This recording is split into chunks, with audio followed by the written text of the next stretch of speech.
Lo que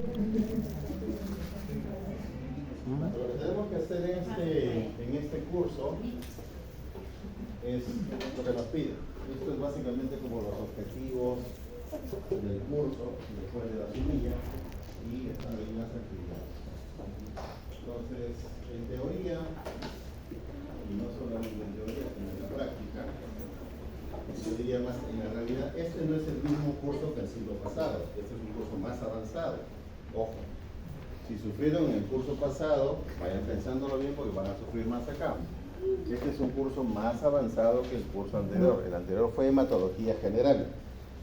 Aquí en teoría ustedes tienen que aplicar más conocimiento.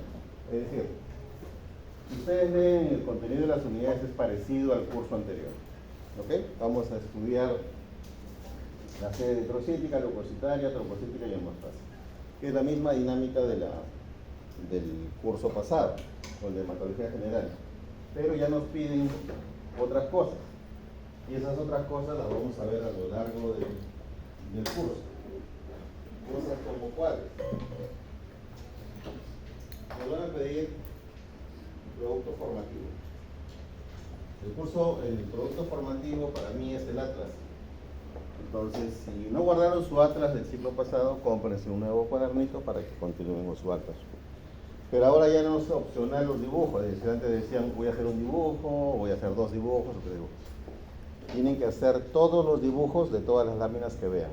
Entonces, por tanto, el Atlas es mucho más grueso, es mucho más completo, es mucho más mejor, por alguna manera de decirlo. Y ese Atlas ahora ya no es solamente el dibujo, tiene que incluir una descripción de la prueba, la práctica y de lo que están visualizando. Ya. O sea, tiene que tener una leyenda clara. ¿Ok? Eso es parte del producto. Ese producto lo van a entregar al final del curso. ¿Ok? Pero igual lo vamos a ir revisando en cada capítulo. Al finalizar cada capítulo, les voy a pedir su Atlas, lo vamos a revisar junto con el profesor Quispe y luego se lo vamos a devolver rápidamente para que ustedes puedan continuar. Vamos a incidir mucho en 2 cosas que no incidimos tanto el año anterior, el ciclo anterior. Una de las cosas en las que se va a incidir mucho es interpretación. Ok, ya, interpretación. O sea, ya no solamente de la prueba, sino de las pruebas en su conjunto. La interpretación va a ser una situación importante. ¿Okay? Y lo segundo son pruebas complementarias. O sea, la prueba básica de hematología es el hemograma. ¿Okay? Pero vamos a incidir mucho en las pruebas complementarias. El hemograma en teoría es algo que ustedes ya conocen a la perfección. Ya saben cómo hacerlo, desde la obtención de la muestra hasta la emisión de los resultados. Entonces vamos a incidir mucho en que esa interpretación ustedes la traduzcan en pruebas complementarias. ¿Okay? El ciclo anterior ustedes presentaron un caso clínico extraído de artículos. ¿Okay? Ahora los voy a repartir en grupos, luego que escojamos un delegado o delegada, ustedes se van a repartir en grupos de 2 o 3, dependiendo del número final de estudiantes, y van a buscar un caso real. Es decir, van a buscar a sus internos, profesores, los voy a contactar con hospitales, y tienen que traer un caso real, con láminas reales, con muestra real, con datos reales. Y esa va a ser su presentación al final del curso. Ya no va a ser un póster de un artículo, va a ser una presentación en PowerPoint de un caso clínico verdadero. ¿Ya? Entonces tenemos 16 semanas para conseguirlo. Lo pueden conseguir en la primera semana, en la tercera, en la cuarta, pero saben que al final del curso ustedes tienen que salir al frente. Este es el paciente XY, porque no va a tener nombre, del hospital tal, ¿no? Y van a presentar sus síntomas, sus signos y sus láminas. Las fotos las van a tomar en el laboratorio, ¿okay? Porque van a tener acceso a los microscopios. Y si tienen acceso a otras pruebas de laboratorio, mejor. Y si el caso es muy raro, pero muy raro, conversarán con el licenciado que les den el caso, si quieren lo publicarán como un caso clínico. No hay ningún problema. Pero por lo menos el caso tiene que ser presentado aquí en el aula para todos ustedes, ¿ok? Y debería generar discusión y debería generar aprendizaje. Casos raros hay todos los días en todos los centros de salud y en todos los hospitales. Desde patologías simples como una anemia hasta patologías complejas como un cáncer o una leucemia. ¿Okay? Después contenido del curso tiene varias cosas. Ustedes han visto la práctica hoy en la mañana, tenían videos, tenían cosas. Sí me llamó la atención que haya pocos estudiantes, cuiden su asistencia. Hoy día en la práctica creo que habían 5 o 6 personas nada más temprano. Yo no estoy en la práctica, pero voy a estar apareciéndome de rato en rato para ver que la asistencia se cumpla, para ver que los contenidos del curso estén siguiendo el sílabus. En teoría, hoy día es la bienvenida, habla de protocolo de bioseguridad, etc. No voy a hablar de bioseguridad, eso es algo que a estas alturas de la carrera ustedes ya deberían conocer perfectamente, así que no necesito repetirlo. Y lo que sí vamos a hablar es de la hematopoiesis, que es la clase de hoy día, y anemia. La siguiente clase vamos a profundizar más sobre anemias carenciales. Si bien el ciclo anterior hicimos anemia ferropénica y anemia neurológica como conceptos generales, ahora vamos a profundizar en su diagnóstico y en su fisiopatología, y vamos a hablar de anemias sideroblasticas que hablamos tangencialmente antes con el tema diagnóstico. El tema de la estructura de la membrana lo vamos a profundizar más también ahora para ver algunas otras patologías adicionales. Lo mismo va a ser con algunas anemias hemolíticas, especialmente la anemia hemolítica recién nacido, vista desde el otro lado, porque el banco de sangre lo vimos desde el punto de vista de el análisis de anticuerpos, ahora lo vamos a ver desde el punto de vista más estructural. Profundizaremos en las eritroblasopenias, anemia Fanconi, y luego para la siguiente unidad vamos a hablar de células blancas, ¿no? Tanto de desórdenes quali como de desórdenes quanti de los leucocitos. Ya hemos hablado un poco de esto. Hay un par de clases sobre leucemia, síndrome mieloproliferativo, policistemia vera que se incluye ahora, y profundizaremos más en los métodos de diagnóstico de la leucemia. Ya no solamente el extendido de la lámina periférica, sino probablemente discutiremos un poco más sobre sintometría de flujo y sobre marcadores de diferenciación celular adicional. ¿Okay? Entonces, eso es básicamente hasta la segunda, casi la tercera parte. Lo mismo para la parte de células linfáticas. Y ya para la tercera parte nuevamente regresamos a hemostasia y igual haremos un análisis mucho más profundo del diagnóstico de laboratorio para cada una de los problemas de hemostasia, y cierra el curso con el examen final después de hablar de trombofilia. Entonces, un poco la dinámica del curso. Este libro ya está en la biblioteca. Hay otros libros en biblioteca que se han comprado este año. No sé si para buena o mala suerte, la biblioteca está a mi cargo, la biblioteca de la universidad. Entonces, me he encargado de que el 100% de los libros que han pedido todos los profesores se compren este año. Entonces, si la profesora de hematología el año pasado pidió una serie de libros, todos esos libros están comprados, ¿ya? Los que están en físico. Los que no han usado la biblioteca virtual tiene el libro, tiene una cantidad enorme de libros gratuitos que ustedes, o sea, en su pensión ustedes pagan la biblioteca. Así que si no la usan la biblioteca es porque no están usando su pensión, ¿no? Entonces tengan mucho cuidado con eso, presten atención porque son servicios gratuitos. Están incluidos en los costos que ustedes pagan a la universidad. Entonces, UpToDate, EBSCO, que son las bases de datos más grandes que tenemos ahora, y el libro están disponibles para ustedes. Adicionalmente, no relacionado con este curso, tienen acceso al software gratuito SATA. Ustedes lo compran en la calle y les cuesta $1,100. La universidad se los da gratuito. Se lo pueden descargar desde la universidad con su cuenta de la universidad, así que tampoco deberían sufrir por eso. Usen las herramientas que tienen en la biblioteca. ¿Sí? ¿Alguna pregunta sobre el sílabus, sobre la dinámica del curso? ¿Alguna curiosidad? ¿Ninguna? ¿Todos claros? Okay. ¿Quién va a ser el delegado o delegado? ¿Quién se ofrece voluntario o voluntario?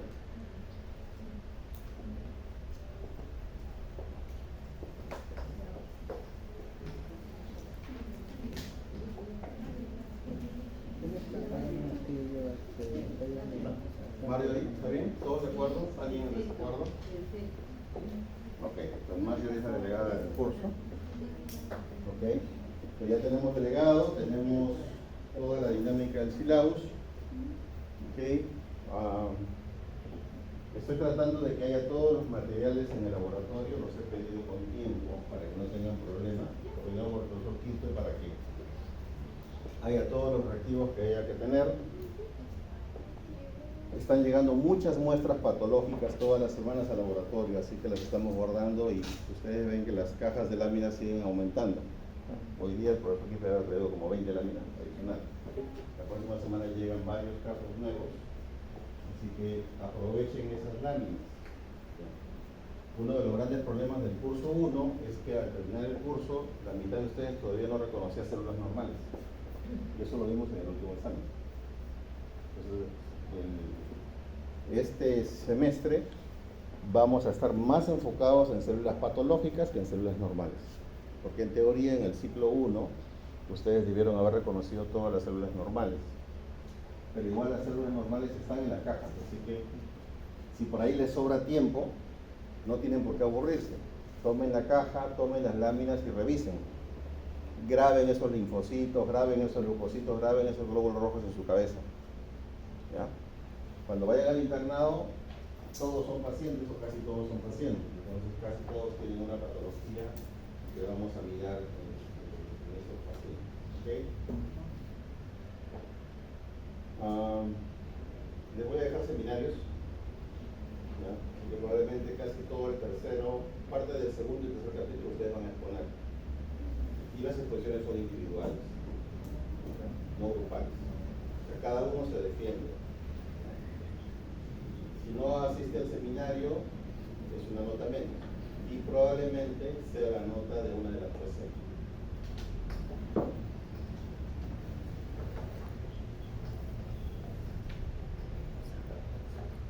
Creo que nada más. Pero vamos con la primera clase entonces.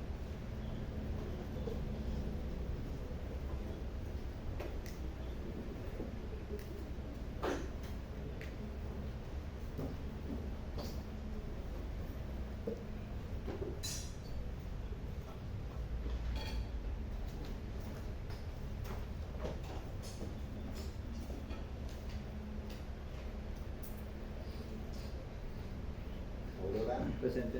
Ayala. Presente. Beltrán. Benavente. Presente. Calderón. Presente. Castillejo. De la Cruz. Garay. Presente. García. Cabancho. Presente. Pachas. Entonces, este es un concepto que ya nosotros habíamos visto antes, ustedes lo conocen. Entonces, la hematología es el estudio de la sangre. Entonces, nos vamos a orientar un poco al estudio de la patología sanguínea este semestre y un poco el tema de la utilidad de la sangre. Creo que es algo que ya está calado en ustedes, conocen el concepto de por qué la sangre es importante. ¿Por qué la sangre es importante? ¿Yasira?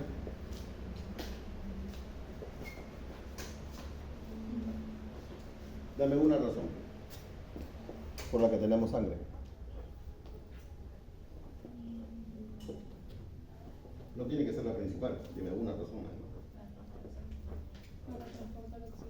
Para transportar oxígeno. O sea, básicamente el intercambio de oxígeno por anhidrido carbono. ¿Cuál sería la segunda función? Andrés. Una segunda función de la sangre.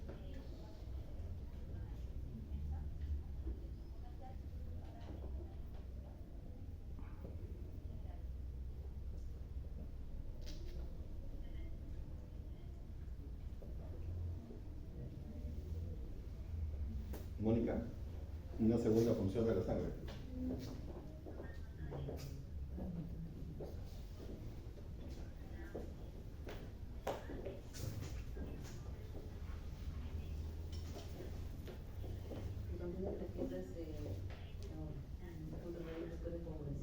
Hemostasia, segunda función. Ya dirá. Tercera función. Podemos encontrar algunos componentes sanguíneos que son importantes para algunas enfermedades. Por ejemplo, podemos encontrar glóbulos rojos, hematía, ¿no? Podemos encontrar también células blancas. Defensa. Ok. Una más. Andrés.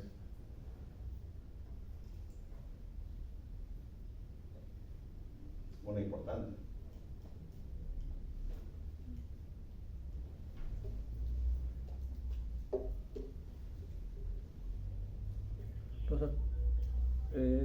dentro del componente de la sangre también está el plasma, y el plasma también tiene componentes que ayudan a regular distintas funciones, tanto inmunológicas y también fisiológicas del cuerpo. ¿Cuál es la función? Por ejemplo, son como dicen, la electro...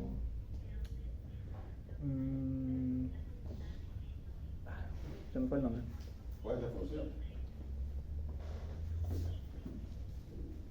Algo de osmótico. Milagros. Nutrientes, Transporte de nutrientes y transporte de desechos, por tanto, ¿verdad? ¿Más de cuál era? Hemostasia. Homeostasis. Ya mencionaron hemostasia, ahora es homeostasis, porque recuerden que depende de la sangre el mantenimiento de qué cosa. Dos cosas que son importantes. ¿Cuáles son? La hemostasis. Aparte de la hemostasia, ya dijimos hemostasia. Ahora viene homeostasis. La homeostasis tiene dos componentes. ¿Cuál es, Mónica, uno? El balance hidroelectrolítico y el otro. Perfusión osmótica. Perfusión osmótica. Presión Oncótica. Entonces se dan cuenta que la sangre en su totalidad es importante y tiene funciones importantes. Y se han dado cuenta que algunas de estas funciones importantes tienen que ver con células, como mecanismo de defensa, por ejemplo, y algunas otras de estas funciones importantes tienen que ver con compuestos solubles, que son moléculas. Ahí tenemos las citoquinas, tenemos los nutrientes, tenemos los desechos, tenemos el oxígeno y tenemos todo lo demás. ¿Ok? Entonces lo tenemos claro en las funciones de la sangre. Entonces, estos valores referenciales, como ya les había dicho antes, metidos en su cabeza. En el ciclo anterior les dije que podían mantener un rango en su cabeza, ahora tienen que memorizarlo. Tienen que estar bien metidos en su cabeza y ustedes tienen que identificar rápidamente cuando esos parámetros se salen del valor referencial. Ya saben que aquí no hablamos de normalidad y anormalidad, hablamos de estar dentro del valor referencial o estar fuera del valor referencial. Porque recuerden que en el Perú nosotros tenemos variaciones de acuerdo a donde vivimos. Una cosa es vivir en la altura, donde podemos tener hematocrito y hemoglobina distinta a la que nosotros tenemos en la costa. Pero además, como vamos a ver mucho más adelante en la presentación de hoy día, hay algunos otros factores que pueden alterar nuestra condición hematológica adecuada. Entonces, la médula ósea, que es donde se producen todos los elementos formes de la sangre, tiene una estructura. Y entonces, esa estructura incluye lo que vamos a llamar el microentorno hematopoyético. ¿Ok? ¿Qué es un microentorno? Es un ambiente, ¿no?, que está dentro de la médula ósea y que es microscópico, ¿no? Por eso es un microentorno. Si nosotros pesáramos la médula ósea, más o menos la médula ósea representa entre el 3 al 6% del peso corporal. ¿Eso qué significa? Si yo tengo 70 kilos, ¿cuánto de médula ósea tengo aproximadamente?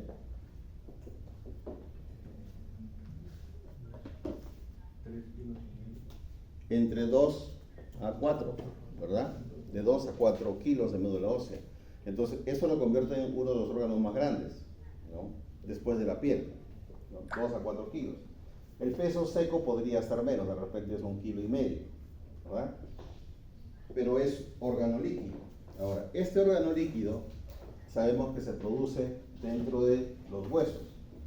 Y esta médula ósea está organizada alrededor de la vasculatura ósea, ¿no?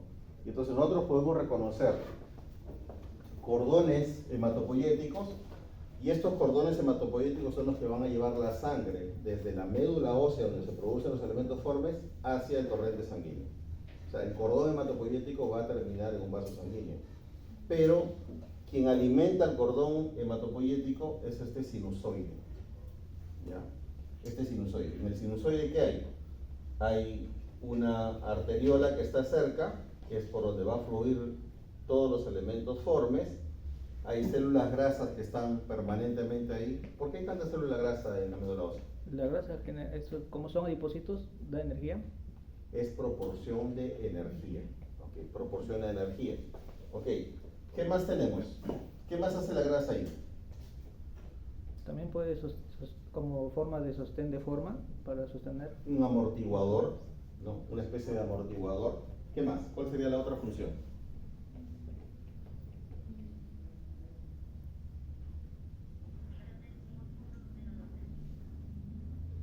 ocupa espacio cuando no tenemos médula ósea.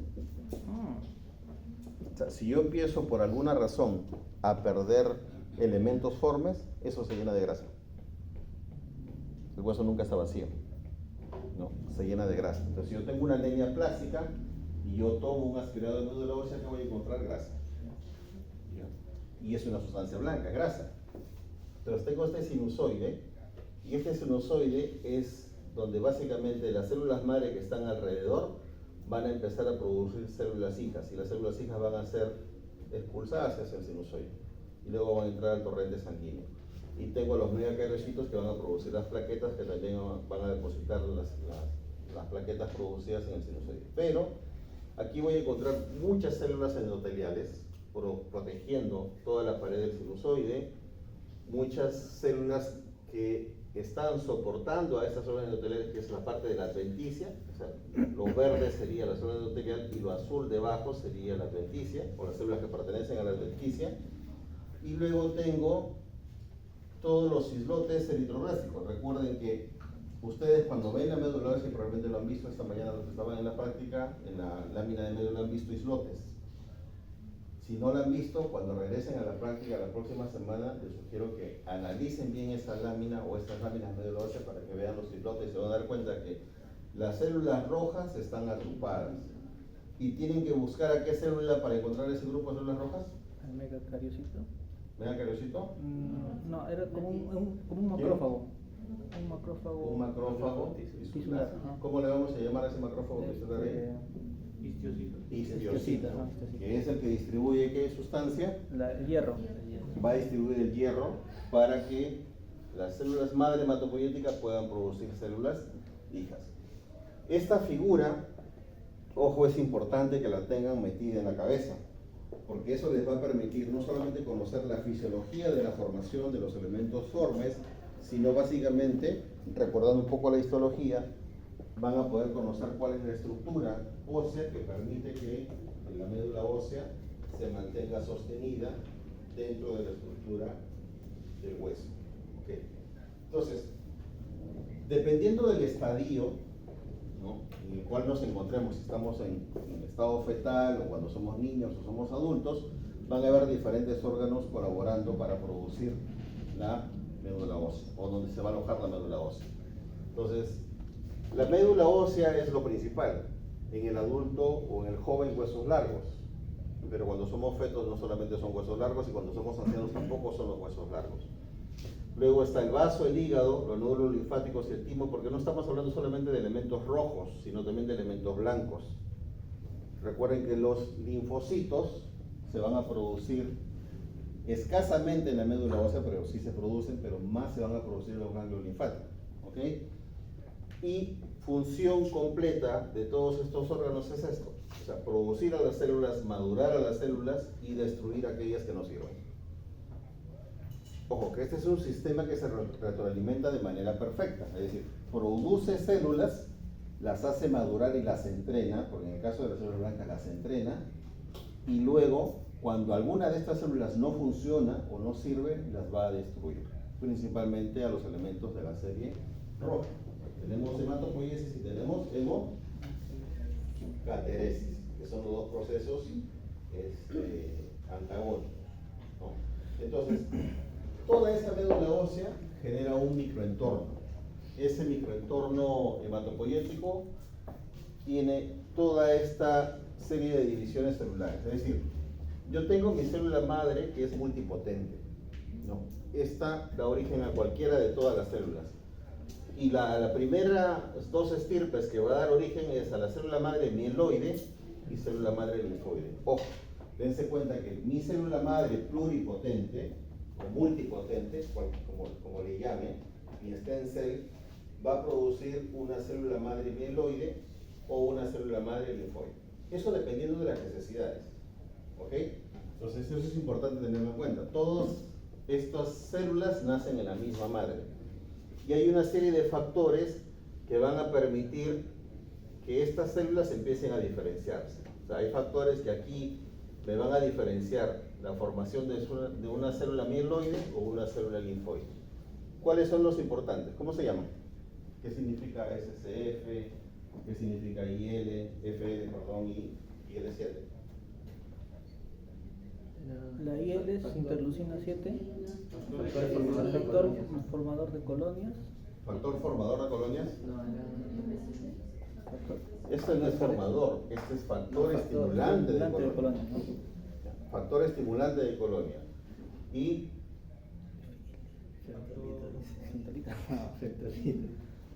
centolitro, porque estaría mal escrito.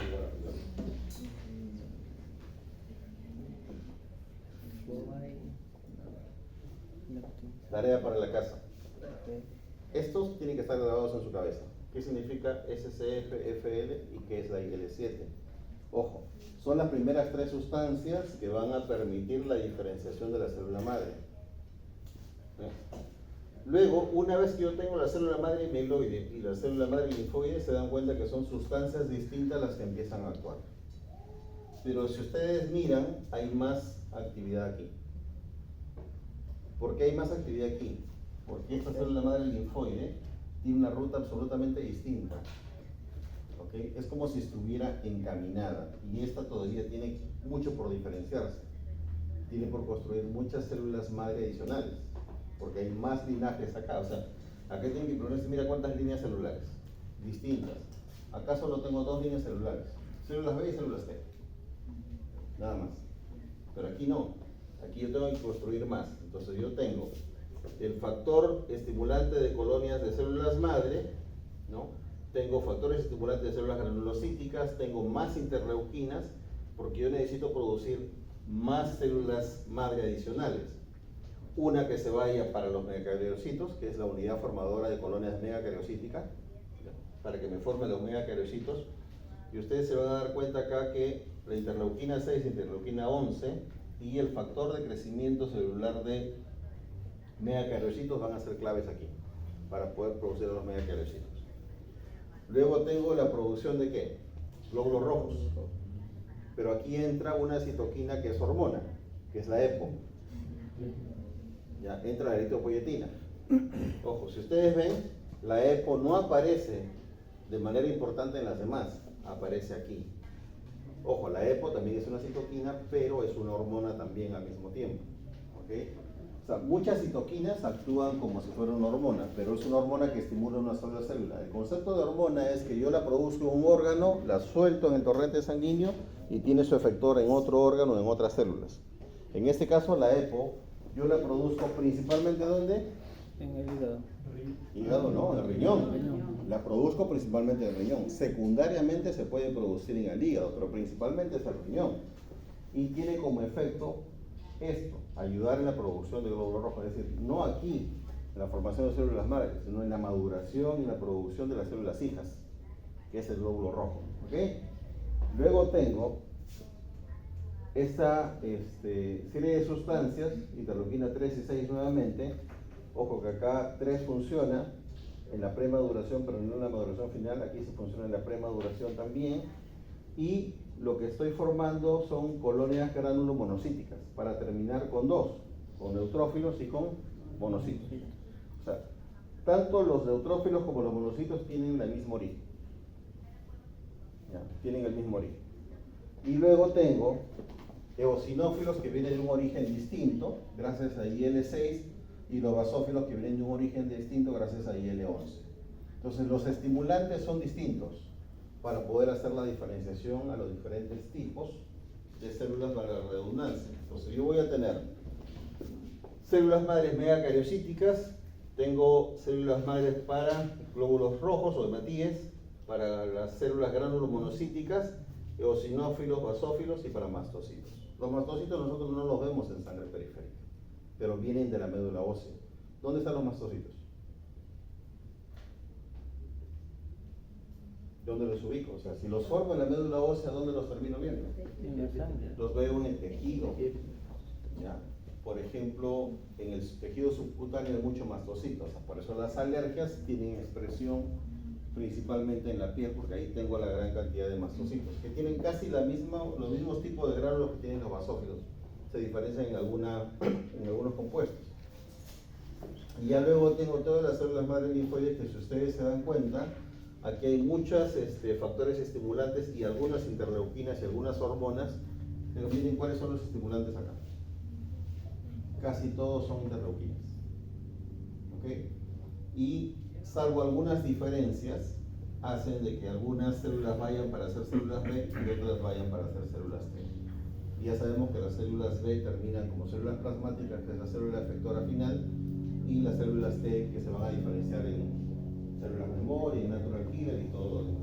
¿Okay? Entonces, mensajes importantes para llevarse al bolsillo. Existe una célula madre multipotente, pluripotente. Existen células hijas que siguen siendo células madre, pero se van a diferenciar en mieloide o linfoide dependiendo de la sustancia que las estimule. Luego tengo células madre adicionales, ¿okay? Que van a construir cada una de las unidades formadoras de colonias que son específicas. Y luego tengo las células madre que van a dar origen a las células linfoides. Si ustedes se dan cuenta, acá hay una célula madre linfoide y viene después la modulación celular. Aquí hay dos generaciones de células madre antes de hacer la diferenciación celular. Entonces, esto es más complejo en términos de formación, ojo, y esto es más complejo en términos de función. ¿Por qué? Porque aquí todos los glóbulos rojos, todos los neutrófilos, todos los basófilos son iguales, son idénticos. Tienen la misma función, tienen la misma forma de funcionar. En cambio aquí no. Cada célula o cada clon celular responde a un estímulo, que es a un antígeno. Entonces yo tengo acá cientos de miles de millones de células o de clonas distintas dependiendo a qué antígenos me he expuesto. Entonces esto aparentemente es más sencillo que esto en la figura, pero en realidad esto es más complejo. Esto es más complejo. ¿Okay? Profesor, una consulta. ¿Hasta aquí? En la penúltima línea celular, cuando ya se convierten comprometidas las células madres, ¿también se le puede llamar como célula unipotente? Sí. ¿Ese término? Acá ya le pueden llamar célula unipotente, con excepción de... Hasta aquí son pluripotentes. Pero después ya son unipotentes. Entonces, para refrescar, cuando hablamos de hematopoiesis es un proceso dinámico. Nosotros estamos formando sangre todos los días de manera permanente, y cuando hablemos de formación de sangre no solamente estamos hablando de elementos de la serie roja, sino de elementos de la serie plaquetaria y elementos de la serie blanca. Eso es importante. Todo se origina aquí, en stem cell o células madre, ¿ok? Las cuales, por supuesto, nosotros no podemos diferenciar. O sea, si ustedes ven una médula ósea, jamás van a decir esto es un stem cell. Lo más que pueden verse es blasto. Pero en la médula ósea, a pesar de que sabemos que ahí están las stem cells, no sabemos cuáles son. La única forma de conocerlas, ¿cuál sería? Citometría de flujo, o sea, sabiendo los marcadores. Es la única forma de conocerlo, ¿ok? Y esto es la principal función de la hematopoiesis, es decir, tiene que mantener un número constante de células, equilibrado, porque no solamente es cantidad de células, sino que tiene que haber un equilibrio entre la proporción de rojos y blancos. O sea, la médula ósea sabe que tiene que producir muchos rojos y sabe que tiene que producir pocos blancos. Sabe que no puede almacenar los rojos, pero sabe que tiene que almacenar el 50% de los blancos que hemos visto en la gráfica, porque los tiene que tener a disponibilidad cuando haya un proceso infeccioso. Y estas son las funciones que hemos discutido al principio: la hemostasis, la hemostasia, la provisión de oxígeno, el transporte de nutrientes, la eliminación de los desechos son las funciones principales de la médula ósea, o de la sangre en general. Entonces, un componente importante que hemos visto es EPO, que funciona para las células rojas. ¿Pero qué es la EPO? La eritropoyetina. La eritropoyetina es una hormona, ¿ok? Y es una hormona que, si bien nosotros la producimos principalmente en el riñón, también se produce ligeramente en el hígado, ¿ok? ¿Y qué hemos dicho de la EPO hasta ahora? ¿Se produce de noche o de día? Se produce más de noche. Así como la hormona de crecimiento se produce y actúa de noche, por eso los que son bajitos es porque no han dormido de niños, ¿no? O han vivido con la luz prendida, ¿no? Entonces, ¿Qué es lo que no? porque eso está absolutamente demostrado. O sea, si ustedes miran a los noruegos y a los de Países Bajos, sus mamás como soldados a las 7 de la noche, el niño está durmiendo con la luz apagada. ¿Ya?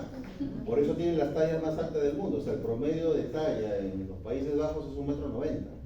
El promedio. O sea, tienen gente por arriba de esa talla y cerca de esa talla. Lo mismo pasa en Noruega. Entonces, se produce en el riñón. Pero para que la EPO se produzca en el riñón tiene que haber una condición. Es respuesta a la tensión baja de oxígeno. Y nosotros, ¿cuándo tenemos tensión baja de oxígeno? Cuando nos vamos a la altura o cuando dormimos. ¿Ok? Esos son los dos momentos en que nuestra tensión de oxígeno baja. Entonces, cuando hay poca tensión de oxígeno, es decir, cuando nuestro PO2 es bajo, nosotros producimos más EPO. ¿Ok? Y eso sucede en las noches, se produce en el riñón. Entonces, el riñón saca más EPO, que manda a los huesos, a donde está la médula ósea, ¿ok? Y la respuesta es producir más sangre. Y este aumento de la producción de sangre, ¿qué hace? Que se incremente la capacidad de transporte de oxígeno. O sea, si yo produzco más sangre, transporto más oxígeno. Y ese transporte, ese incremento, le dice al riñón, ok, baja tu producción de EPO porque ya hay más sangre. Ese es un sistema que se con retroalimentación positiva o negativa. Positiva o negativa. Los dos. Si baja la tensión es positivo y si sube la tensión es negativo. ¿Ok? Tienen los dos procedimientos. ¿Ok?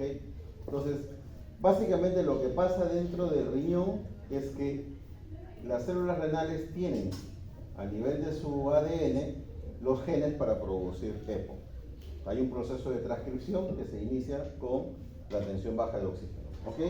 Y eso hace que la EPO incremente el trabajo de mis células madre, no, sino abajo, mi proceso de diferenciación.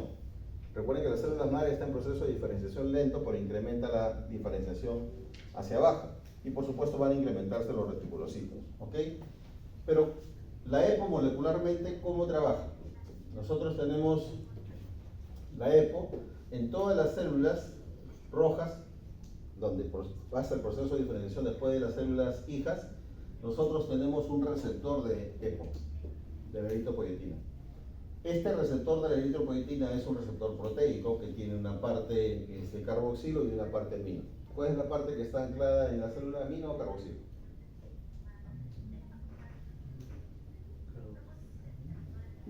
En las proteínas. ¿Quién está anclado?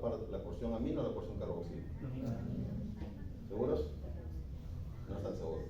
Recuerda que la porción amino va hacia afuera y la porción carboxilo va hacia dentro. ¿Okay? Entonces, dentro de este receptor, anexadas hay dos moléculas YAC. Y ustedes en su curso marcadores tumorales les han hablado de YAC, ¿verdad? Entonces, este YAC tiene un fósforo al costado. Entonces, ya se dan cuenta que va a haber un proceso de fosforilización, ¿no? Y este proceso de fosforilización es para activar a estas dos moléculas STAT5. Que una vez fosforilizadas, lo que van a hacer es activar tres mecanismos. Es un mecanismo anti-apoptosis, un mecanismo de diferenciación celular y un mecanismo de proliferación celular. Es decir, menos muerte celular, más diferenciación y más proliferación. Y esa es la actividad de la EPO. O sea, la idea de que la EPO llegue a este receptor es activar esos tres procesos. A través de dos moléculas YAC, a través de la activación de STAT5 y otros mecanismos. Estos son los mecanismos menores. PI3K, AKT, MACPK son los menores. El proceso mayor es activar STAT5 a través de dos moléculas YAC. ¿Okay? Básicamente por eso. Entonces acá les he puesto, hay varias moléculas porque este es el receptor de EPO, pero existen varios medicamentos que hacen el rol de la EPO para el tratamiento de la anemia severa, ¿no? O la anemia crónica. Entonces tienes la epoetin, que es el medicamento más común, y tienes otros medicamentos que van a actuar en el mismo nivel. Profesor, Ahora, ¿esa representación es a la altura de la médula ósea? claro, esta es la célula médula ósea. Esto funciona en la célula médula ósea, es decir, está acá. Recuerda que tu EPO actúa aquí. Es para que se construyan las células hijas, que son glóbulos rojos.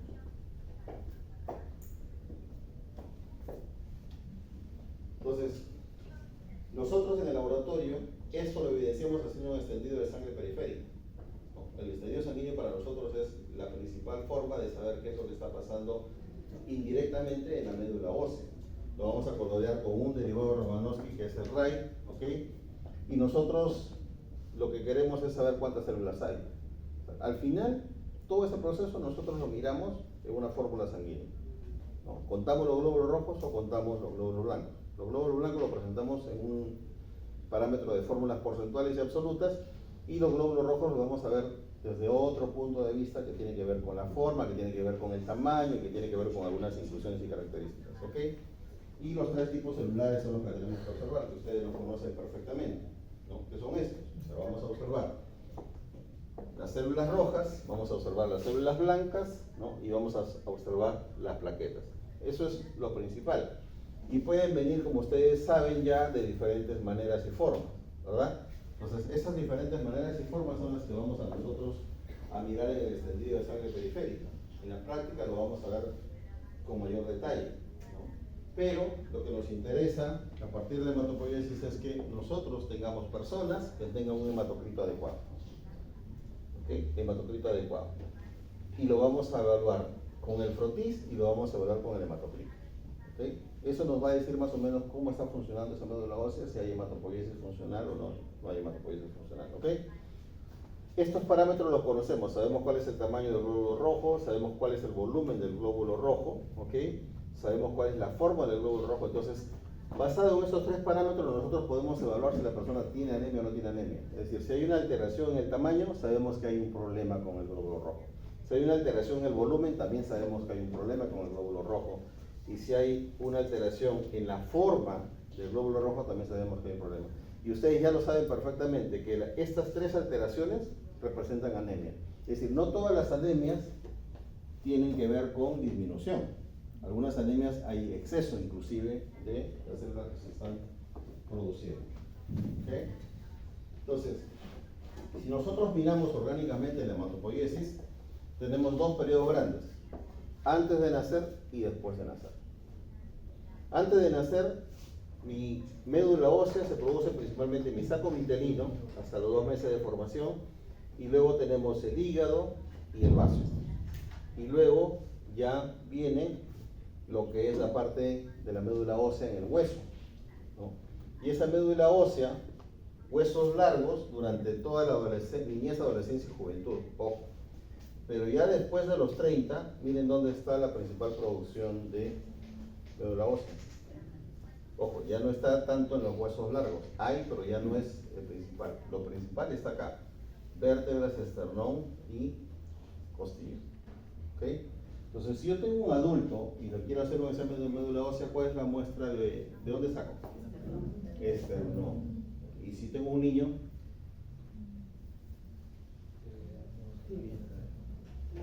tibia, cresta ilíaca. No, saco de la cresta ilíaca. A un niño, ¿por qué no le puedo hacer en esternón? Es más frágil su esternón. Del adulto que me falla. ¿Pero por qué no le hago una prueba en esternón? Será mujer. Porque es muy delgado el esternón.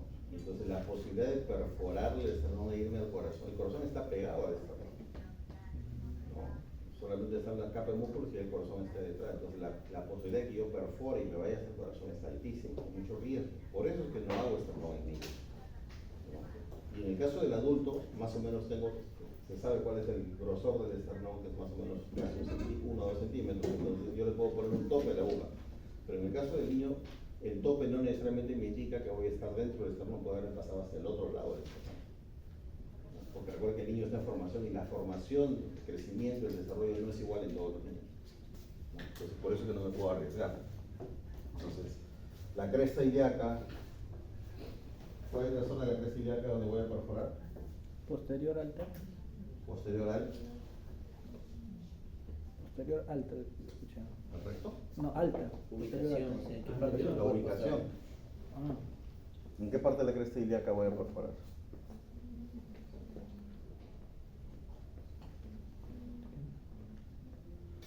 escuché que era posterior o anterior. Andrés. Párate acá. No, Carlos. Perdón, Carlos. Párate acá. Esto de la cresta. Mirando la pantalla. Ustedes van a tocar aquí el hueso, que es la cresta, y es la zona anteroposterior. Se ponen su mano acá y van a tocar una cresta acá. En esta cresta ilíaca es donde van a perforar. Ojo, ustedes tienen aquí un hueso y van a irse hacia atrás, que es más o menos 6 o 7 centímetros. Y es ahí donde perforan. Y ustedes van a ver que la cresta ilíaca o la espina es hacia atrás. Por tanto, cuando ingresan la aguja, directamente van a captar esto. Eso es muy doloroso. ¿Ya? Anestesia. Si alguna vez asisten a una extracción de médula ósea, es doloroso. O sea, te ponen anestesia. Pero Ojo. igual. ¿Ya? A la hora que te ponen anestesia te va a doler más que una inyección, ¿no? Y una vez que estás anestesiado, en teoría no hay dolor. Y de hecho, te ponen la aguja, que es una aguja tamaño 16 o 18, o súper gruesa, a veces 14 dependiendo. Entonces te ponen la aguja y no vas a sentir nada porque estás anestesiado. Pero el problema del dolor viene cuando hacen la aspiración, es decir, cuando se aspira la médula ósea es cuando le duele mucho al paciente, a pesar de que tiene anestesia. Es decir, la perforación del hueso no duele. Ahora, ¿por qué duele? Porque se descompresiona la médula ósea. O sea, la médula ósea dentro del hueso tiene una presión. Entonces, cuando yo quito el líquido con fuerza, que no lo uso realmente, yo estoy descompresionando el hueso. Por eso es que genera dolor. ¿No? Entonces, el paciente se va a quejar de dolor. No por el dolor de hueso, sino por el dolor de dentro de la descompresión de la médula ósea. ¿Ya? Y ahí se puede sacar unos 4 o 5 mililitros para poder sacar para poder hacer los extractivos y todos los análisis que se requieran. ¿Okay? Esto lo hemos visto, ¿no? Ya está en su cabeza. Nosotros guardamos el 50% de granulocitos y usamos el 50%. No podemos hacer eso con la serie eritrocítica y con la serie megalocítica solo podemos guardar el 30%. ¿Ok? ¿Para qué? Para cuando tengamos una emergencia o un proceso infeccioso o una hemorragia y tengamos necesidad de esas células. ¿Okay? Solo una consulta. Con respecto a la... ¿Qué diferencia hay con lo que vendría a ser la biopsia de médula ósea a la comparación de la aspiración de médula ósea? Ya, son procedimientos distintos. O sea, cuando yo tengo una biopsia de médula ósea,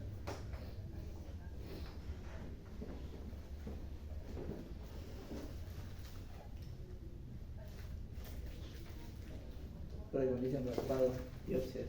¿Raspado? No. ¿Cómo va a ser raspado? Te lo tarrajean.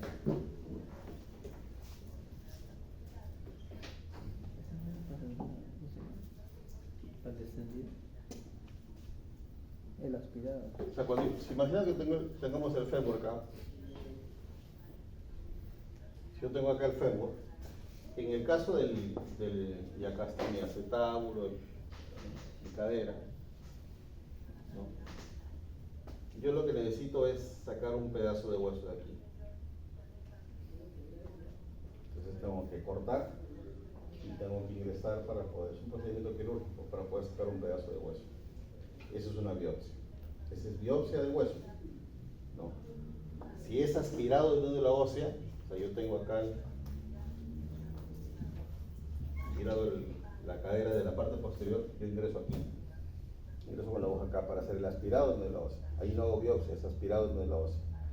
Y esta es biopsia de hueso. Entonces, un pedazo de hueso para obtener médula ósea junto con el hueso. Porque la médula ósea está en las trabéculas óseas, ahí está depositado. Esto de acá lo puedo llevar a la anatomía patológica así. Yo tomo la médula ósea de aquí del aspirado y lo puedo poner en un depósito, ¿no? Y pasarlo por todo el procesamiento de anatomía patológica también. O sea, se puede hacer los dos procesos. De esta biopsia de médula ósea, de hueso, ¿puedo sacar médula ósea? Sí, lo puedo poner en una placa Petri y toda la sangre que va chorreando es médula ósea. También, ¿no? Dependiendo de lo que yo desee hacer.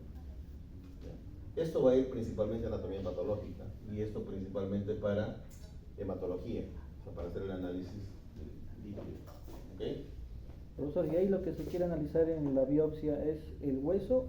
O sea, principalmente el hueso o la médula. Principalmente el hueso, porque la médula ósea está dentro del hueso.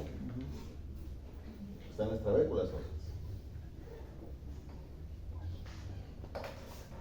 ¿Y en qué caso, profesor, piden a que se haga, en este caso, la biopsia de... Cuando tienes un cáncer, por ejemplo, una sospecha de cáncer y ha migrado o hay una metástasis de un cáncer de próstata. O sea, los cánceres que miden a hueso, generalmente en los varones es de próstata y en las mujeres generalmente es el cáncer de útero o el cáncer de estómago, en ambos casos. En mamas también migran, con metástasis hepáticas en mamas. Sí, sí, también. ¿Okay? Entonces, ojo, tengan en cuenta que para nosotros es importante conocer la función de todas estas unidades formadoras de estimulantes formadoras de colonias. Hay varias unidades formadoras de colonias que son importantes, las hemos visto en el cuadro, en la figura de la hematopoiesis, ¿okay? Y hay varias citoquinas que son importantes. Y sobre todo estos marcadores de diferenciación celular nos permiten reconocer mediante citometría de flujo algunas poblaciones. Cuando nosotros hacemos el estudio de la patología hematológica, ¿así que es la clase? Cuando nosotros hacemos el estudio de la patología hematológica, ustedes van a usar el microscopio, esa es su herramienta, y van a tener 3 aumentos, ¿ok? Y sí les voy a pedir que en sus prácticas utilicen los 3 aumentos de manera distinta, ¿ya? Y enfoquen. 10X primero. Practiquen mucho con 10X. ¿Para qué va a servir 10X? Calidad de la coloración es lo primero, ¿ok? Colorear una médula ósea y colorear una sangre periférica son 2 situaciones distintas. Recuerden que en el caso de la película de la lámina periférica, de sangre periférica, es una película delgada. La película de la médula ósea es gruesa, por eso es que no hacemos el frotis. Simplemente pegamos la lámina y le damos vuelta nada más. Ya es como una gota, una especie de impronta. Miramos la calidad de la coloración, miramos la distribución celular y sobre todo esto, examinen las esquinas y los bordes del extendido. ¿Por qué tienen que examinar las esquinas y los bordes? Porque si la muestra no ha estado bien coagulada, al momento de hacer el extendido, todos los glóbulos blancos se van a ir a los bordes o se van a ir a las esquinas. Cuando ustedes tienen alguna patología, tipo una leucemia, a veces las células se autoaglutinan, sobre todo cuando hay un componente autoinmune y esas células se van a ir hacia los costados. Entonces a veces nosotros nos vamos al centro de la lámina y decimos, hay pocas células, pero de repente todas las células están alrededor. O a veces nos demoramos en hacer el extendido, ponemos la gota de sangre y pasan varios segundos antes de hacer el extendido y las células se van a aglutinar también. Entonces examinen siempre esquinas y bordes. O sea, esto les permite saber cuál es la calidad de su extendido y si la coloración está buena. ¿Okay? Luego van a pasar a 40 y aquí rápidamente pueden contar leucocitos, es decir, el recuento de leucocitos lo hacemos a 40X, a menos que haya leucocitos anormales y ahí sí tengamos que mirar la forma y todo lo demás para hacer el reporte, pero en general lo vamos a poder hacer a 40X. Y si ustedes tienen hemograma electrónico en paralelo, van a poder correlacionar los datos, es decir, la fórmula que les sale en el hemograma electrónico van a poder evidenciarla en la lámina, es decir, si les dice que hay 70% de neutrófilos, automáticamente ustedes a 40X pueden ver que hay mayor proporción de neutrófilos. Lo otro que les va a permitir es evaluar la morfología, tanto la morfología de rojos como la morfología de blancos, pero principalmente la morfología de blancos. ¿Okay? Y ya cuando pasen a aceite de inmersión, van a poder asegurarse que este recuento diferencial lo están confirmando. ¿Okay? Eso es lo primero. Y lo otro, evaluar las formas precisas de los hematíes lo van a tener que hacer a 100 también. O sea, por ejemplo, un acantocito, un esferocito, etcétera, lo van a poder ver mejor, evidenciar mejor a 100. Y sobre todo, la morfología plaquetaria, esa no la van a poder ver a 40. Recuerden que ya no solamente miramos los rojos, que es lo que a veces la gente se preocupa más, sino que también tenemos que mirar las plaquetas. Ahora, cuando no tengan hemograma electrónico, que podría pasar alguna vez, van a tener que más o menos calcular cuántas células están, sobre todo cuando trabajan en la emergencia. Entonces, a veces requerimos mirar la lámina de manera rápida porque alguien requiere un dato urgente. Lo miramos a 40X y este es más o menos el número estimado, es decir, en un campo microscópico 40, si yo veo de 2 a 4 leucocitos, aproximadamente esa persona debería tener entre 4.000 a 7.000 leucocitos. Si la persona tiene de 10 a 20 leucocitos por campo, más o menos está entre 13.000 y 18.000. Entonces, el mirar los campos y el número de leucocitos por campo les va a dar a ustedes una idea de si la persona tiene leucocitosis o no. Ojo, esto es importante, y ustedes se deben haber dado cuenta en las prácticas que a veces los profesores nos sacan microscopios y les decimos, ah, sí, tiene leucocitosis. Básicamente porque esto está metido en nuestra cabeza. ¿Ya? Esto está metido en nuestra cabeza, entonces ya conocemos la dinámica de distribución de las células de acuerdo a ese patrón. Es un patrón aproximado, ojo. Pero sí, vale. Vale la pena, es un patrón aproximado. Es decir, si tú ves de 2 a 4 por campo, tú dices, ah, no, entonces ahí no hay ningún problema con el leucocito. Si tú ves menos de 2, tú dices, de repente hay leucopenia, ¿no? Entonces la idea es ver varios campos y sacas un promedio. ¿Hasta cuántos campos, profesor? ¿Hasta cuántos campos? Pero... Con 3 o 4 campos tú te das una idea ya, ¿no?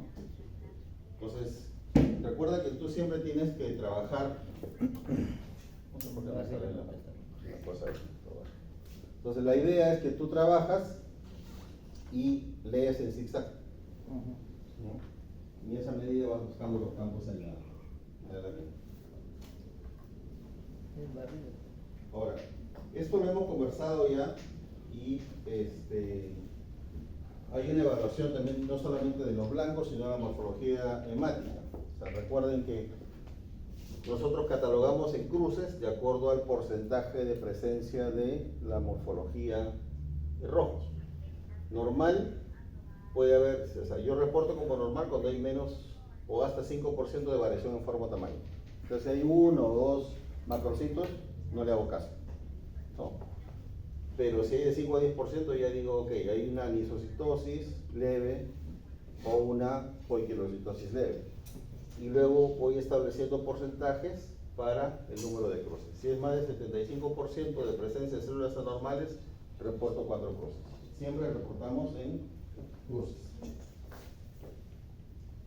Y esta es la morfología que voy a ver. Se las he puesto en figura porque ustedes ya la conocen en realidad, ¿no? Para tener toda una lista. Es decir, yo tengo la célula normal y luego tengo, si es más pequeña le voy a llamar microcito, si es más grande macrocito, puede ser macrovalocito y puede haber incluso un macrocito hipocrómico, porque generalmente el macrocito y el macrovalocito son hipercrómicos, son de normocrómicos a hipercrómicos por el tipo de anemia con el que se está relacionado, que no afecta a la concentración de hemoglobina. La anemia megaloblástica no tiene nada que ver con la hemoglobina, ¿okay? En cambio la anemia ferropénica sí tiene que ver con la hemoglobina. La hipocromía la reporto en cruces, la policromasia ustedes la conocen perfectamente, el hematíe cambia de color entre el rosado y el azul. Y luego de acuerdo a la forma yo puedo tener células diana, puedo tener acantocitos, esclerocitos que son pequeños, ¿no? Pero tienen volumen normal, ojo, el tamaño pequeño, pero el volumen normal. Las células en casco, células fragmentadas, el ovalocito, el esquistocito, el estomatocito, la célula de lágrima, la célula falciforme y las células equinocitos, ¿ok?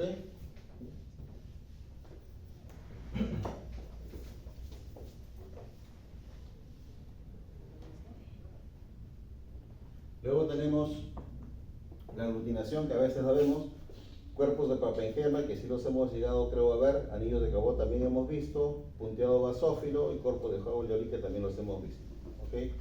Y tenemos la formación de cristales que a veces se ve hemoglobina C, que se ve como si fuera un bastón o un bacilo, y la hemoglobina S que es esta, y la hemoglobina SC que tiene una combinación entre bastón y anemia falciforme, y el rouleau, que es algo que hemos visto frecuentemente en varias láminas. Todas estas células que están acá están en láminas en el laboratorio, todas. Ahora, cuando tenemos anemia, o sea, hay cosas que hay que tener en cuenta. O sea, de hecho, que el médico tiene que hacer una historia clínica, hace un examen físico, busca signos de síntomas y nosotros nos encargamos de todos los hallazgos de laboratorio. ¿Okay? Porque el paciente tiene un problema para abastecerse de oxígeno. Básicamente, nuestro primer signo de anemia es que el paciente no puede respirar bien, ¿no? Eso es nuestro primero. Entonces, generalmente es disminución de hemoglobina, pero a veces puede ser mala función de la hemoglobina. Entonces, solo para recordatorio, estos son nuestros rangos referenciales, ¿no? en recién nacidos, en infantes, niños y adultos. Eso es lo que nosotros tenemos en la cabeza ahora. Estos son nuestros parámetros referenciales y sobre eso nosotros hacemos la categorización si tiene anemia o no tiene anemia. Pero las personas no se aparecen al médico más que con síntomas, y estos son los síntomas que las personas con anemia tienen, ¿no? Entonces, si ustedes se dan cuenta, casi todo tiene que ver con falta de energía. Es decir, la persona tiene palidez, ¿no? Tiene debilidad, tiene letargia, hay disnea de ejercicio, es decir, la persona, como ustedes vienen a clase, están tranquilos normal, pero de repente los deja el micro, ustedes corren una cuadra y a media cuadra se cansaron y están doblados ahí, agachados boca abajo porque no pueden respirar. El cuerpo les pide agacharse boca abajo, ¿por qué? Porque no llega sangre arriba. Básicamente es por eso que se agachan, ¿no? Palpitaciones, entonces la persona está tranquila en su casa, de repente en televisión y dice, siento que me late el pecho, ¿no? Y tu mamá viene y te dice, por supuesto que te late el pecho, si tienes el corazón, pero tú sientes un latido extra. Eso se llama palpitación, ¿ok? ¿Qué más? Tienes pica, o sea, te da ganas de comer hielo, te da ganas de comer tierra, pero principalmente como tú estás en tu casa y no tienes tierra dentro de tu casa, pero tienes el refrigerador, vas al refrigerador y comes hielo. Hace frío y te da ganas de comer hielo, ¿no? De hecho, tienes problemas gastrointestinales. Uno de los problemas que más se presenta es el estreñimiento. Después, si haces un esfuerzo grande, por supuesto, te puedes desmayar, ¿no? Sufres de mucho mareo, sufres de vértigo. Por ejemplo, si estás en la calle y dices, mamá, me voy a hacer una comercial al cine, y después el cine está en el 6º piso, llegando al 3º ya sientes que no puedes subir, ¿no? Te duele la cabeza regularmente, pero no es un dolor migrañoso, es un dolor permanente, que es generalmente en la zona frontal. Puede estar tinnitus, mareos, o sea, eres una persona irritable, todo te molesta, tienes problemas para dormir y tienes mucha dificultad para concentrarte. Entonces, yo sé que ustedes están autoevaluando y dicen, yo tengo eso, yo tengo lo otro, ¿no? Los 4 o 5 que están dormidos ahorita dijeron, ay, ahí está mi justificación, tengo anemia. Pero, o sea, tengan esto en cuenta porque muchas veces a ustedes les van a preguntar, ¿ya?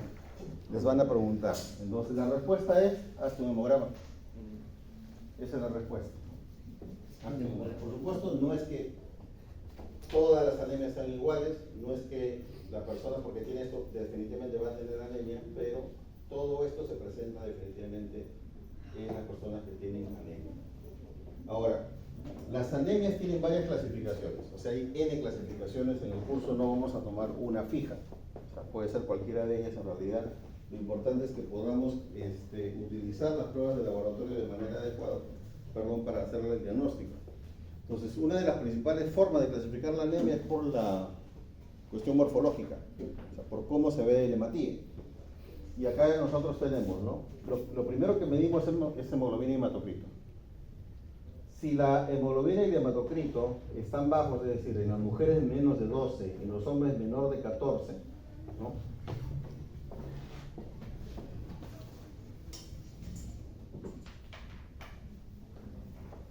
Si nosotros tenemos menos de 14 en los varones y menos de 12 en las mujeres, es anemia.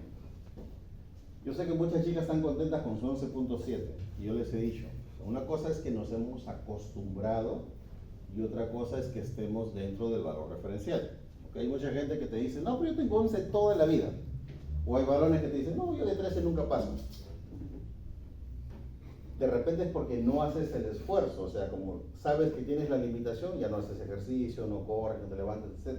Básicamente porque tienes la limitación de que tu cuerpo se ha acostumbrado a ese nivel de hemoglobina de hematocrito. O sea, si tienes estos datos, tienes anemia. Menos de 37% de hematocrito en mujeres y menos de 42% en varones es anemia. Que no necesariamente es anemia clínica. La anemia clínica es aquella que lidia con los síntomas, ¿ok? Y luego, si una vez que tengo anemia y yo tengo una anemia normocítica, es decir, mi volumen corporal medio está entre 80 y 100, yo tengo que ver, es una anemia compensada, ¿verdad? Y si es una anemia compensada, tengo que ver cómo están mis reticulocitos. Si mis retis están por debajo del 2%, hay un problema en la médula ósea, es hipoproliferativa. Si mis retis están por arriba del 2%, no hay problema como mi médula ósea y de repente es hiperproliferativa. Entonces tengo que averiguar cuál es la causa. Y para eso hay más pruebas de laboratorio. Si el BCM es menor de 80, yo sé que es microcítica. Y probablemente sea deficiencia de hierro. Porque hay otra causa. ¿Cuál sería la otra causa si no hay deficiencia de hierro para que sea microcítica? Deficiencia de... ¿B12? ¿Deficiencia B12? ¿Microcítica? No, es más ferritina. Microcítica.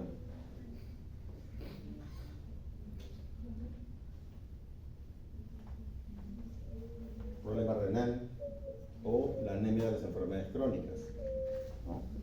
Y si es macrocítica, definitivamente pienso en B12, o Ácido pienso fólico. en folato, o pienso en una anemia perniciosa.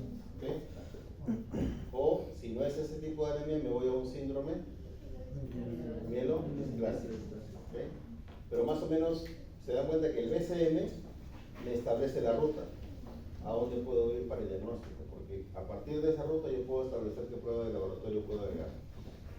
Les decía al principio que la anemia no es un problema médico solamente, para mí particularmente es un problema social, para mí es un problema de desigualdad. ¿Por qué? Porque si yo miro la economía de un país, vamos a nivel más macro, ¿ok?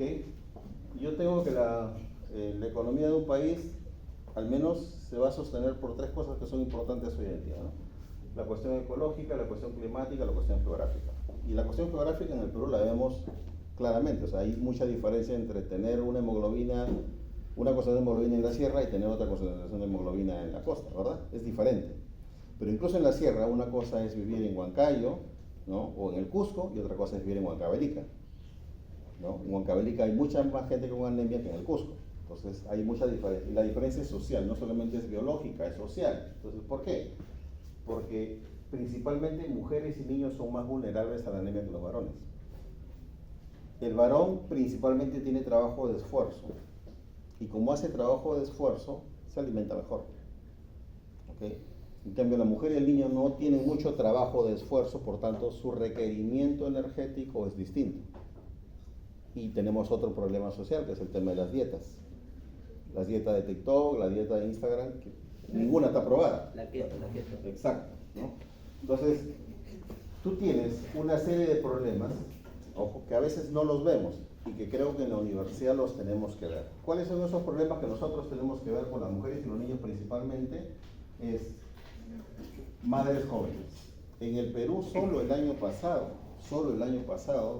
300.000 niños nacieron de mujeres menores de 18 años. O sea, estamos hablando de un montón de niñas embarazadas. O sea, eso es un problema. O sea, tienes una niña que todavía no termina de crecer y ya se convirtió en madre. O sea, ya tuvo un parásito que le quitó su energía. Y la convierte en anémica y esa mujer no se puede recuperar. Tan sencillamente, porque además esa mujer está ligada a pobreza, está ligada a violación, está ligada a una serie de factores sociales. ¿Ok? Siguiente, en algunas zonas, y en el Perú se cumple en las zonas más pobres, es el alto número de hijos. Mientras más hijos tienes, menos posibilidad de estar mejor nutrido tienes, porque tienes que repartir más comida entre más gente. ¿Ok? Y lo siguiente es el tiempo corto entre nacimientos, es decir, si tú tienes 4 hijos, a 1 por año o a 1 cada 11 meses, tienes menos posibilidad de recuperarte. ¿Ok? Y eso es un problema serio. Entonces, ¿qué genera esto? Problemas de calidad y cantidad de comida. Tienes poco acceso a productos fortificados porque son más caros. Lo otro es, no accedes a suplemento de hierro, a suplemento de folato, porque son parte de los programas de salud sexual que tienen las mujeres, de salud reproductiva. Tienes problemas para terminar la secundaria o ir a la universidad o tener una mejor educación. O sea, en este momento nosotros tenemos mucho acceso a información, pero la información a la que accedemos no sirve para nada. ¿Ok? Y lo otro es que tienes otros problemas asociados que te producen infecciones. Por ejemplo, si tú te vas a la selva o te vas al norte del Perú, tienes malaria. Si te vas al Huaraz, te vas al Cusco, tienes Bartonella, que finalmente son infecciones que te producen anemia. Mientras más pobre eres, más problemas tienes con las infecciones. Entonces se dan cuenta que la anemia no es un tema de se me bajó el hierro o se me bajó la B12.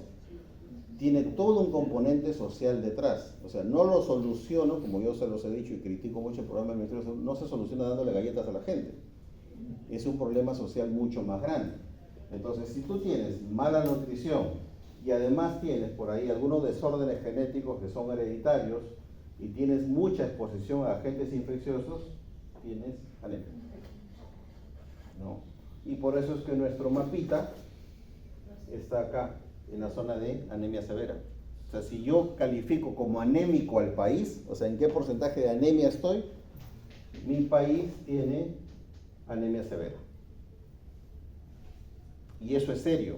O sea, creo yo que como profesionales de la salud, o sea, tenemos que hacer una crítica a cómo estamos funcionando como sistema de salud. Y ustedes van a ser parte del sistema de salud, quieran o no, sea que trabajen en privado o en público. Son parte del sistema de salud.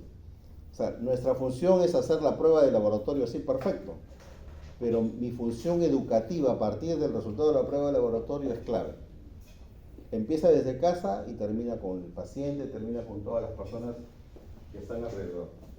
Ese es un mensaje que quiero reforzarles porque creo que es muy importante. Después, otras clasificaciones de la anemia las vamos a tener, sea por defectos intracorpusculares o por defectos extracorpusculares, sea por problemas nutricionales o sea por algunos otros problemas constitucionales de la hemoglobina, vamos a tener esa clasificación. Pero en general, lo más común para la causa de anemia está listado acá. O sea, alguien puede tener anemia por pérdida sanguínea, es decir, una hemorragia por una bala, por un accidente de tránsito, por una cirugía, sea bien hecha o mal hecha, ¿no? O sea por menstruación en el caso de algunas mujeres que tengan menstruación irregular. ¿Ok? Y quiero parar acá porque muchos hijos no se fijan en sus madres que todavía menstruan, o en sus madres que a pesar de haber dejado de menstruar, tienen por ahí un mioma y están sangrando todo el tiempo. Y viene la mamá y le dice al hijo, ¿no? Estoy sangrando bastante, pero ya tienes que ir al médico. Pero la consecuencia de ese sangrado crónico y constante, ¿qué es? Anemia. Y la anemia ya tiene todas las consecuencias que les he mostrado anteriormente.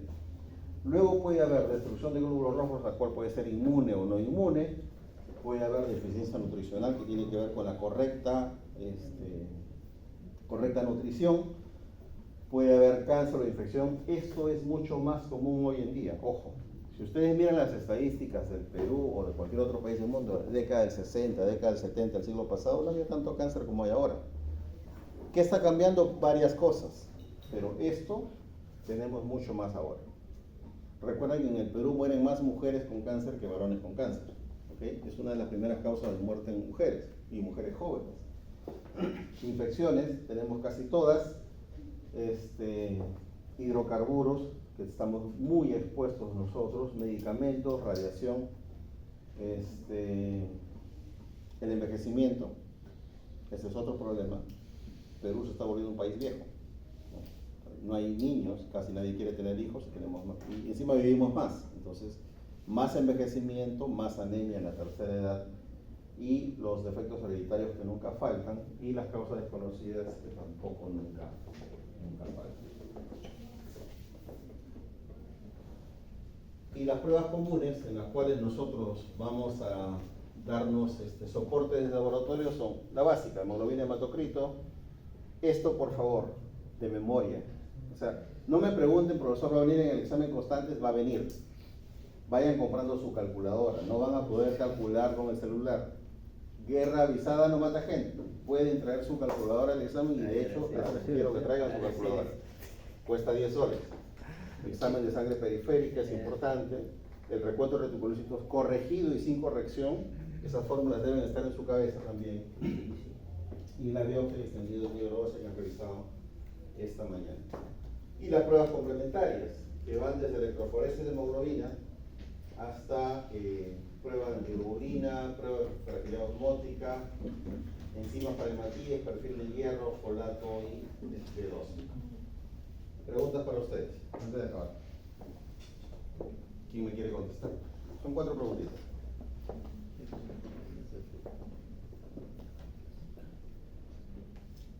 ¿Ya despertamos? ¿Todo bien? ¿Qué componentes sanguíneos afectan una anemia plástica?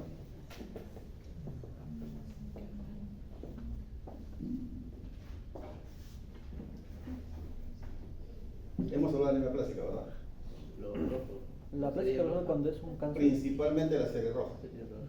Pero ¿se puede afectar la serie blanca y la serie plaquetaria? Serie placa.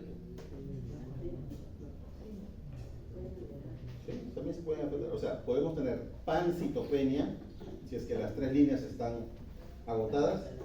Podemos tener bicitopenia, es decir, 2 líneas de 3. Que puede ser cualquier combinación, puede ser plaquetas con rojos, plaquetas con blancos, blancos con rojos. Ojo, miren el término. Pancitopenia, las 3 líneas afectadas. Bicitopenia, 2 líneas afectadas. Y lo otro es monocitopenia, es 1 línea afectada.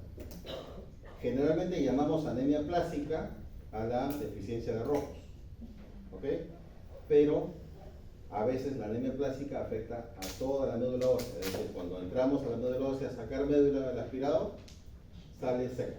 No hay nada, solo sale grasa. Ya, sale una sustancia blanca nada más. Ya, entonces la médula ósea está vacía. ¿Okay? Hay dos veces o dos momentos en los que la médula ósea, pero cuando queremos hacer un aspirado y sale nada, es cuando hay una anemia plástica, que hay grasa, o cuando hay un cáncer y la médula está empaquetada. Está tan apretada las células que no sale nada en la jeringa. ¿Okay? ¿Qué pruebas de laboratorio son imprescindibles en el diagnóstico de anemia? Imprescindibles, ¿ah? No necesarias, imprescindibles. Hemograma. Hemograma.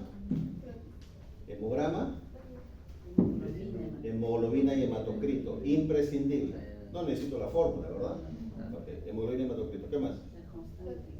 Constante cosmoculares. ¿Qué más? Frotis. ¿Qué más? Imprescindible en el diagnóstico de anemia. Prueba de laboratorio.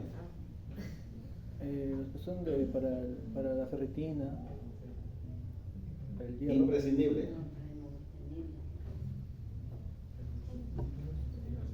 Esas son las pruebas complementarias. Yo quiero saber qué anemia es, pero para saber si hay anemia. Pero es de hemostasia. ¿Hemostasia con anemia? Para plaquetas. Una más. Los recuentos de los...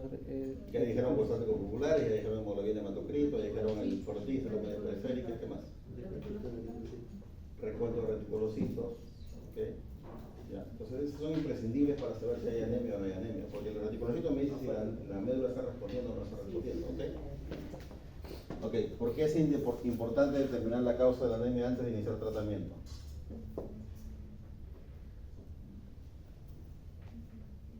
Porque no todos los tratamientos son iguales. Si es ferropénica, le tengo que dar fierro. Si es megaloblástica, le tengo que dar B12.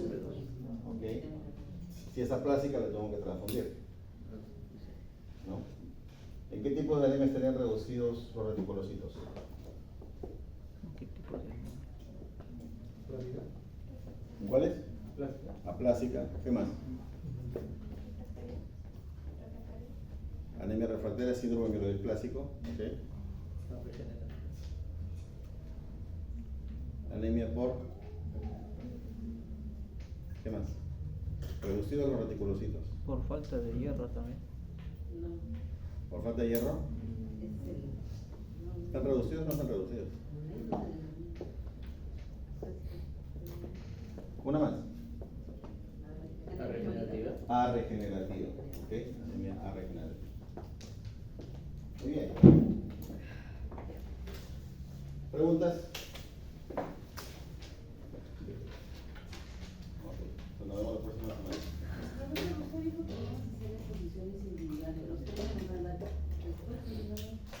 Yo me reúno con la delegada para darle todos los exámenes. A ver una lista de temas que ustedes pueden. A las cuando se pelean.